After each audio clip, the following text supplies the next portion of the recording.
നമസ്കാരം. Bridge course in എക്കണോമിക്സിൻ്റെ രണ്ടാമത്തെ വീഡിയോയിലേക്കാണ് നമ്മൾ കടക്കുന്നത്.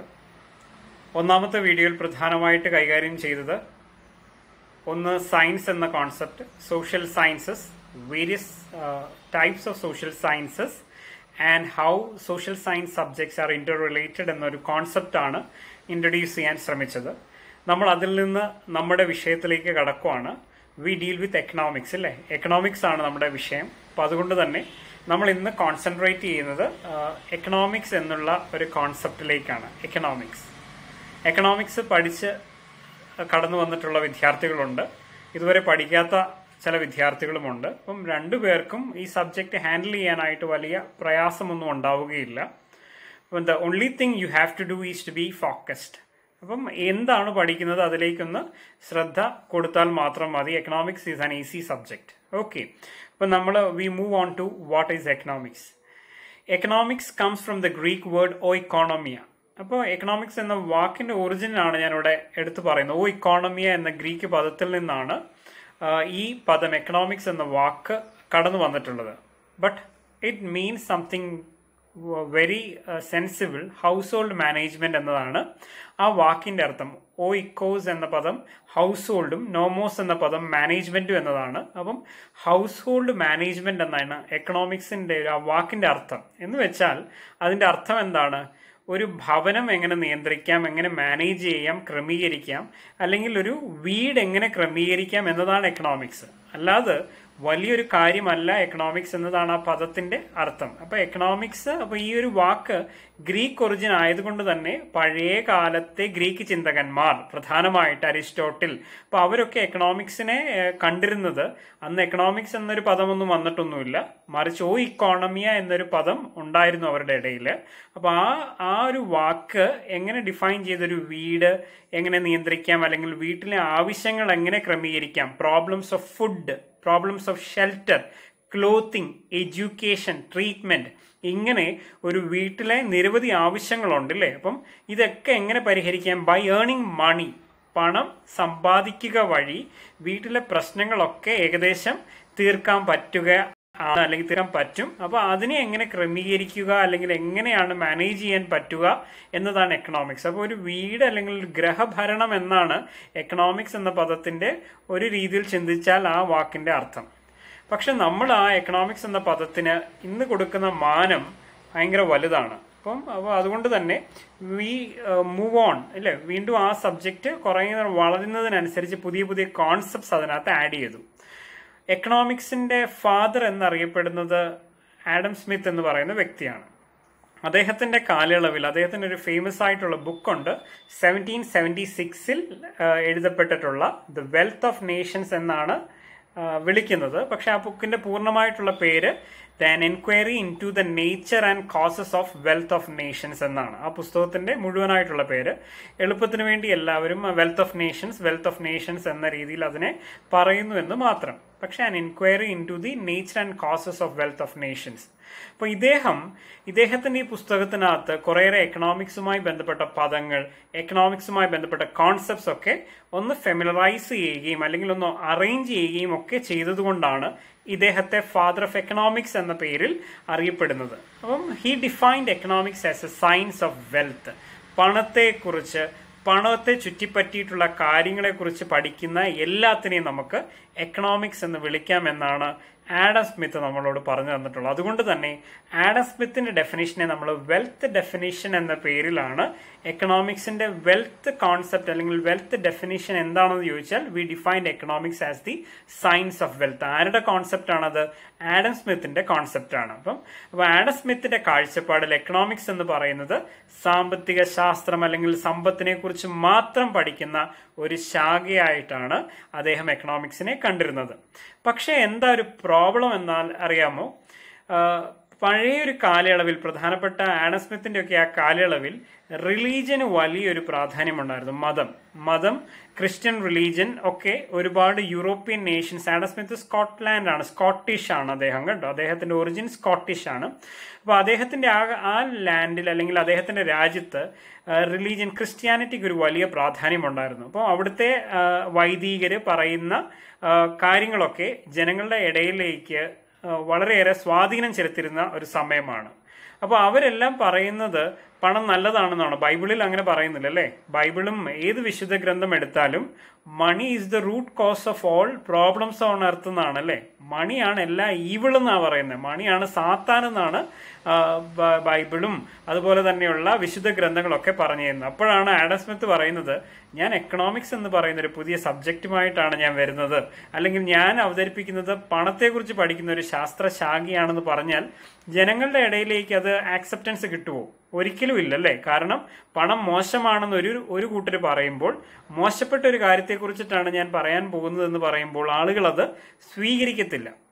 അപ്പോൾ ആ ഒരു കാലയളവിൽ എക്കണോമിക്സിന് വലിയൊരു സ്പ്രെഡ് അല്ലെങ്കിൽ വലിയൊരു ഗെയിൻ ഓഫ് നോളജ് അല്ലെങ്കിൽ വലിയൊരു സ്പ്രെഡ് ആ ഒരു കാലയളവിൽ ഉണ്ടായിട്ടില്ല എന്നത് വേണം നമുക്ക് മനസ്സിലാക്കാനായിട്ട്. അതുകൊണ്ട് തന്നെ ആ ഒരു കാലയളവിൽ എക്കണോമിക്സിനെ പലരും ഡിസ്മൽ സയൻസ്, ഡിസ്മൽ എന്ന് പറഞ്ഞാൽ ഗ്ലൂമി, മുഖം വാടിയ, അല്ലെങ്കിൽ സാത്താൻ വർഷിപ്പ് എന്ന് വരെ എക്കണോമിക്സിനെ വിളിച്ചു. പണം സാത്താനാണ്, അപ്പം സാത്താനെ വർഷിക്കുന്ന അല്ലെങ്കിൽ സാത്താന്റെ ഗോസ്പൽ, സാത്താന്റെ സുവിശേഷം എന്നൊക്കെയുള്ള രീതിയിൽ എക്കണോമിക്സ് എന്ന് പറയുന്ന സബ്ജക്റ്റിനെ കാണുവാനായിട്ട് ഇടയായി. അപ്പം എക്കണോമിക്സിന് അംഗീകാരം കിട്ടിയില്ല എന്ന് വേണം നിങ്ങൾ മനസ്സിലാക്കാനായിട്ട്. എക്കണോമിക്സ് പ്രധാനമായിട്ടും വെൽത്തിനെ കുറിച്ച് പഠിക്കുന്നു.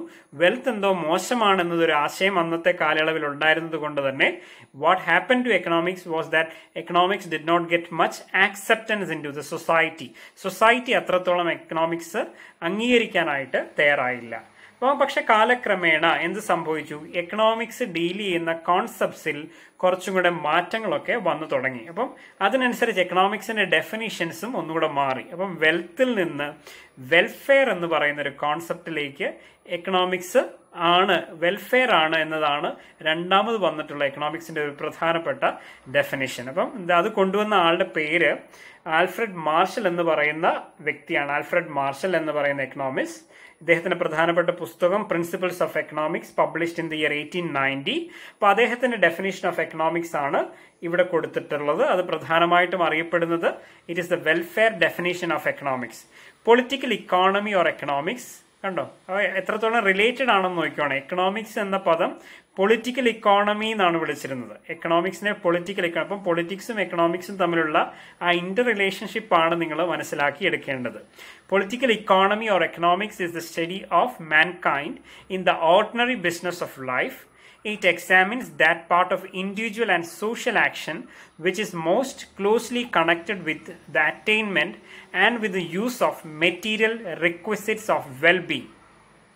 മനുഷ്യന്റെ ആവശ്യങ്ങൾ നിറവേറ്റാൻ വേണ്ടി, മനുഷ്യന്റെ ക്ഷേമം അല്ലെങ്കിൽ വെൽബീങ്ങിന് ആവശ്യമായിട്ടുള്ള സാധന സാമഗ്രികളെ അക്യുമുലേറ്റ് ചെയ്യാൻ അല്ലെങ്കിൽ കിട്ടാൻ വേണ്ടിയിട്ട്, അല്ലെങ്കിൽ അതിനെക്കുറിച്ച് എങ്ങനെ അക്യുമുലേറ്റ് ചെയ്യാം എന്നതിനെക്കുറിച്ച് പഠിക്കുന്ന ഒരു ശാഖയാണ് എക്കണോമിക്സ് എന്നൊരു ചിന്തയാണ് പ്രധാനമായിട്ട് നൽകിയത്. അപ്പോൾ എക്കണോമിക്സ് മനുഷ്യന്റെ സാധാരണ ജീവിതത്തിൽ, നിത്യജീവിതത്തിൽ പഠിക്കുന്ന ഒരു സബ്ജക്റ്റ് ആണെന്ന് പറഞ്ഞു.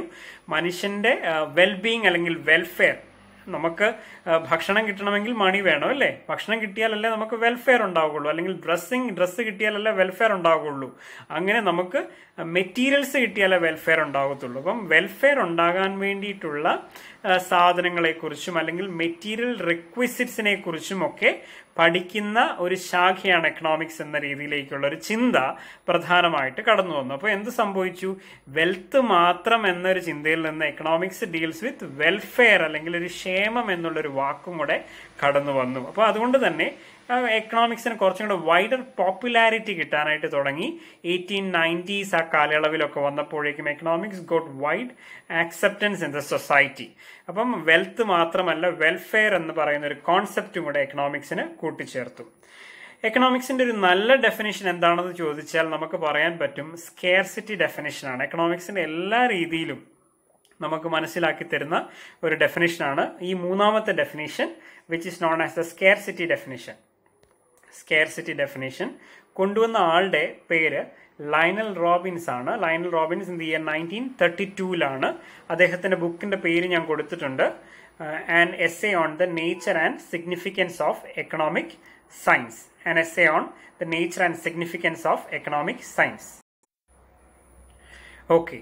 അപ്പം ഈ ഒരു definition, what does the scarcity definition deal with? ഇപ്പം സ്കേർസിറ്റി ഡെഫിനിഷൻ പറഞ്ഞു തരുന്ന ഒരു പ്രധാനപ്പെട്ട ആശയം ഇതാണ്: ഹ്യൂമൻ വാണ്ട്സ് ആർ അൺലിമിറ്റഡ്. നമുക്കൊക്കെ ആവശ്യങ്ങൾ അല്ലെങ്കിൽ ആഗ്രഹങ്ങൾ ഒരുപാടാണ് അല്ലേ? നിങ്ങളുടെ ആഗ്രഹങ്ങൾ പറയാൻ പറഞ്ഞാൽ നിങ്ങളൊരു കൊട്ടയോളം ആഗ്രഹങ്ങൾ പറയും. പക്ഷെ എന്താ പ്രോബ്ലം? എന്നോട് എൻ്റെ ആഗ്രഹം ചോദിച്ചാൽ പറയും എനിക്ക് വീട് വേണം, കാറ് വേണം, എന്തൊക്കെ വേണമെന്ന് ചോദിച്ചാൽ നല്ല ഡ്രസ്സ് വേണം, നല്ല ഷൂസ് വേണം, ഇങ്ങനെ വലിയൊരു ആഗ്രഹമുണ്ട്. പക്ഷെ എന്താ problem? But the means R limited. എനിക്ക് അതിനുള്ള പണമുണ്ടോ എൻ്റെ കയ്യിൽ? ഇല്ല. റിസോഴ്സസ് ലിമിറ്റഡ് ആണ് അല്ലേ? എനിക്ക് കുറച്ചേ പണമുള്ളൂ. അപ്പോൾ എന്ത് ചെയ്യണം?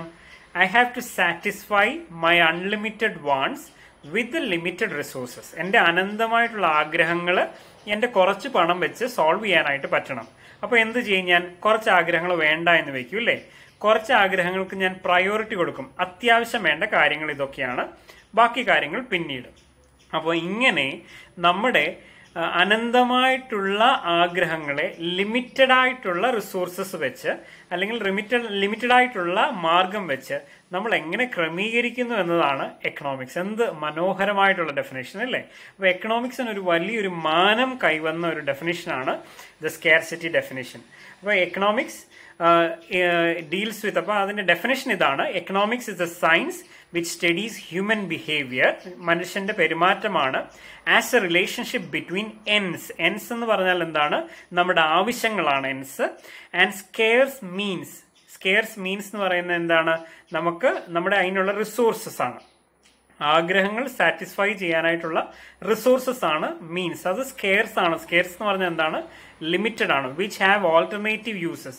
അപ്പോൾ ചില റിസോഴ്സസ് ഒക്കെ വീണ്ടും വീണ്ടും ഒക്കെ ഉപയോഗിച്ച് നമ്മൾ നമ്മുടെ അനന്തമായിട്ടുള്ള ആഗ്രഹങ്ങളെ എങ്ങനെ സോൾവ് ചെയ്യാൻ പറ്റും. അപ്പോൾ അത് ഒരു വ്യക്തിയുടെ മാത്രമല്ല, ഒരു രാജ്യത്തിന്റെ അല്ലെങ്കിൽ ഒരു ഇക്കോണമിയുടെ മുഴുവനായിട്ടുള്ള ആഗ്രഹങ്ങളെ എങ്ങനെ സാറ്റിസ്ഫൈ ചെയ്യാൻ പറ്റുമെന്ന് പറയുന്ന അല്ലെങ്കിൽ പഠിക്കുന്ന ഡെഫിനേഷനാണ് സ്കേർസിറ്റി ഡെഫിനേഷൻ. അപ്പം അനന്തമായിട്ടുള്ള ആഗ്രഹങ്ങൾ ഒരു വ്യക്തിക്കുണ്ടാകാം, ഒരു രാജ്യത്തിനുണ്ടാകാം, ഒരു കമ്മ്യൂണിറ്റിക്കുണ്ടാകാം. ആ ആഗ്രഹങ്ങളെ ഉള്ള വിഭവങ്ങൾ വെച്ച് എങ്ങനെ ക്രമീകരിക്കാൻ പറ്റുന്നു എന്നതാണ് എക്കണോമിക്സ്. അപ്പം ഇതിനെ അതുകൊണ്ടാണ് സ്കേർസിറ്റി ഡെഫിനേഷൻ എന്ന് പറയുന്നത്. സ്കേർസ് റിസോഴ്സസ് ആണ്. നമ്മുടെ വിഭവങ്ങൾ ലിമിറ്റഡ് ആണ്, അൺലിമിറ്റഡ് ആയിട്ടുള്ള ആഗ്രഹങ്ങളുമുണ്ട്. അപ്പം ലിമിറ്റഡ് വിഭവങ്ങൾ വെച്ച് അൺലിമിറ്റഡ് ആയിട്ടുള്ള നമ്മുടെ ആഗ്രഹങ്ങളെ എങ്ങനെ ക്രമീകരിക്കുന്നു, ഇതിനെയാണ് സ്കേർസിറ്റി ഡെഫിനിഷൻ, ഇതിനെയാണ് എക്കണോമിക്സ് എന്ന് പറയുന്നത്. അപ്പോൾ ഇതാണ് സ്കേർസിറ്റി ഡെഫിനിഷൻ എക്കണോമിക്സിന് കൊടുത്തിട്ടുള്ള ഒരു നിർവചനം. അപ്പോൾ അത് കൊണ്ടുവന്ന ആളുടെ പേരൊക്കെ ഓർമ്മയിൽ സൂക്ഷിക്കുക. നാലാമത്തെ ഒരു ഡെഫിനിഷൻ, ഇന്നത്തെ ഏറ്റവും മോഡേൺ ആയിട്ടുള്ള ഒരു ഡെഫിനിഷനാണ് എക്കണോമിക്സിന്റെ. എക്കണോമിക്സ് ഒക്കെ ഡിഫൈൻ ചെയ്യാൻ ചോദിച്ചാൽ ഈ ഡെഫിനിഷൻ എഴുതിയാൽ ഏറ്റവും നല്ല ഡെഫിനേഷനാണ്. എക്കണോമിക്സ് എഴുതാൻ ഡിഫൈൻ ചെയ്യാൻ ചോദിച്ചാൽ ഈ ഡെഫിനേഷൻ എഴുതുകയാണെങ്കിൽ you will be getting an extra advantage അല്ലേ? വാല്യൂ ചെയ്യുന്ന ആൾക്ക് നിങ്ങളുടെ അറിവിനെ കുറിച്ചുള്ള നല്ലൊരു ബോധ്യം ഉണ്ടാകും. ഓക്കെ, എന്താണ് ഗ്രോത്ത് ഡെഫിനിഷൻ? അത് കൊണ്ടുവന്ന ആളുടെ പേര് പോൾ എ സാമുവൽസൺ എന്ന എക്കണോമിസ്റ്റ് ആണ്. അപ്പൊ ഇതിനകത്ത് എല്ലാ കോൺസെപ്റ്റും വന്നിട്ടുണ്ട്. ആ ഡെഫിനിഷൻ നിങ്ങളൊന്ന് ശ്രദ്ധിച്ചാൽ നിങ്ങൾക്ക് മനസ്സിലാവും.